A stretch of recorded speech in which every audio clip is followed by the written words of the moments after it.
Donald Trump calls to pay Jan 6 terrorist reparations. All right, here we go. Or any talk of, because they lost opportunity, they lost income, any kind of compensation fund? Well, there's talk about that. We have a lot of people talk about it. A lot of the people that are in government now talk about it because a lot of the people in government really like that group of people. They were patriots as far as I was concerned. I talk about them a lot. They were treated very unfairly. You know, the thing they show is they show a group of 1,000, whatever it may have been, 1,500 people down. What they don't show, you never see the crowd that day. It was the biggest crowd I've ever spoken before. It went all the way to the Washington Monument. It was so wide, you virtually couldn't see anything else but people. They never show that. Whether it was 1 million people or less than 1 million, I don't know what it was, but you know, I see Bernie Sanders has a few people out there. They say, oh, the crowd is so big. They don't talk about the crowds. But a group of people went down there peacefully and patriotically.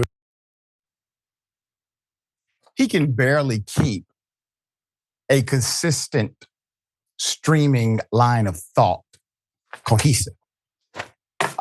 He betrays himself when he lets you know, oh, well, this is really about the fact that the crowd size was larger than Bernie's when they talk about Bernie's. And so we're going to give them money now. The irony is, he does believe in reparations.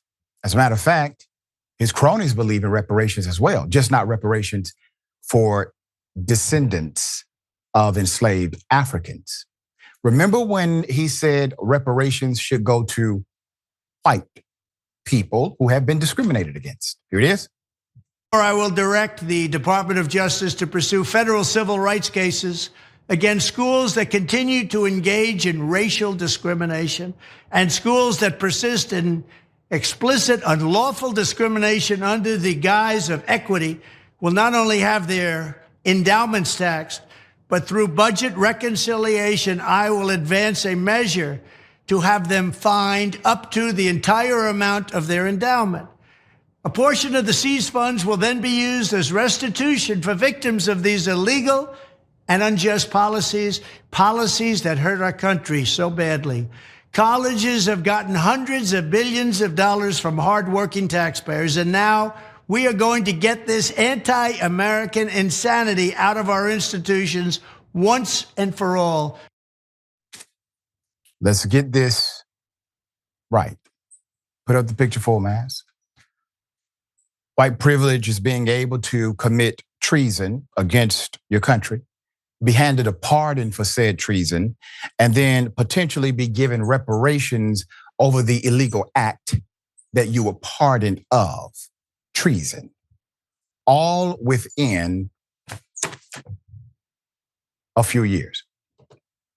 Interviewed Tuesday on Newsmax, Trump was posed a question about a lawsuit filed against the government of the family of Ashli Babbitt, who was shot and killed by a police officer as she broke through a Capitol building door to the Speaker's lobby, where lawmakers were sheltering from the mob. Now remember, there's an officer there protecting members of the government, cut off from the main crowd because that cop becomes the last line of defense if these treasonous, violent individuals somehow break all other barriers and ignore all other commands to leave the premises.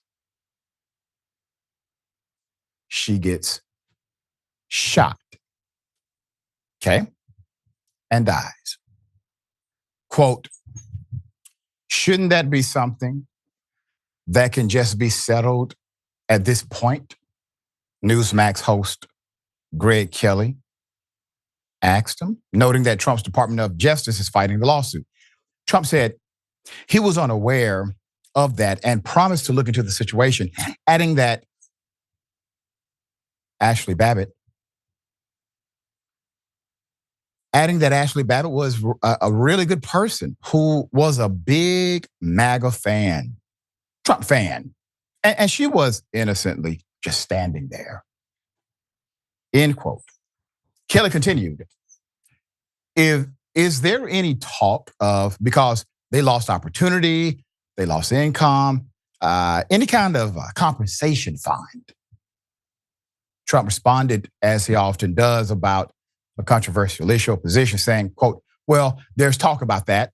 A lot of people in the government now talk about this, the president said, quote, they were patriots as far as I was concerned. I talk about them a lot. They were treated very unfairly, end quote. So according to the bipartisan House Select Committee that investigated the incident, the attack was the culmination of a 7-part plan by Trump to overturn the election. If you remember, within a day and a half of the insurrection, 5 people were dead, 174 police officers were injured.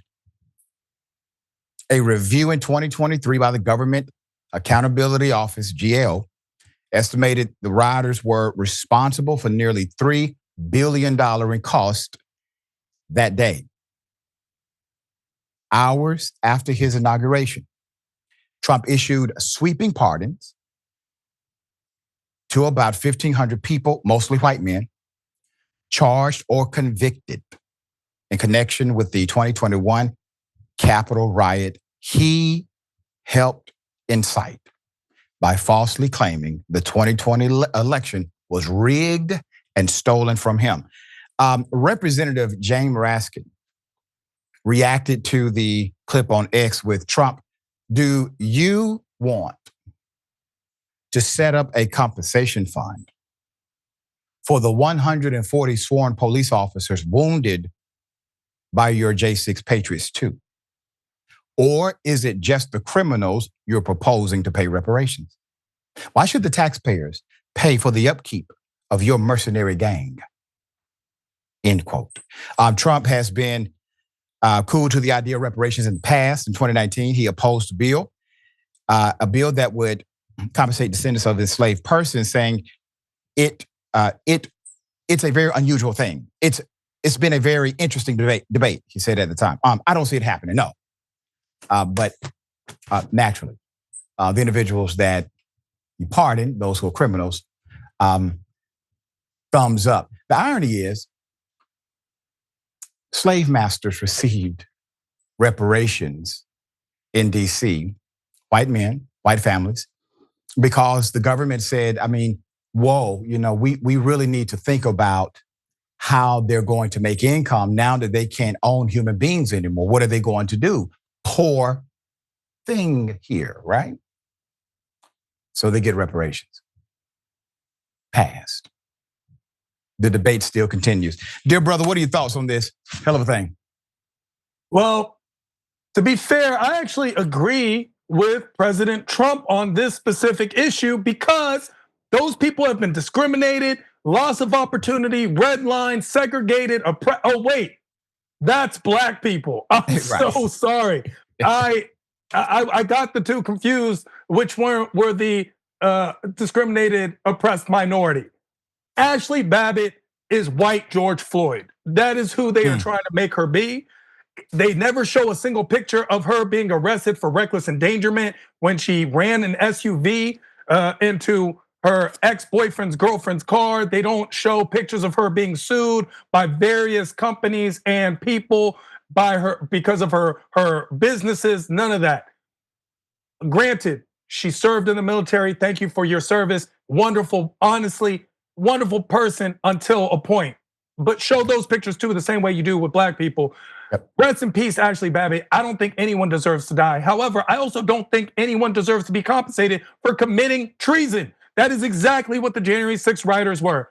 Let that have been a group of Muslims. Let that have been a group of black people. Let that have been a group of Latinos. And we would have seen El Salvador prisons full, people deported back to countries, and a whole Black Lives Don't Matter movement, anti-campaign by the government itself.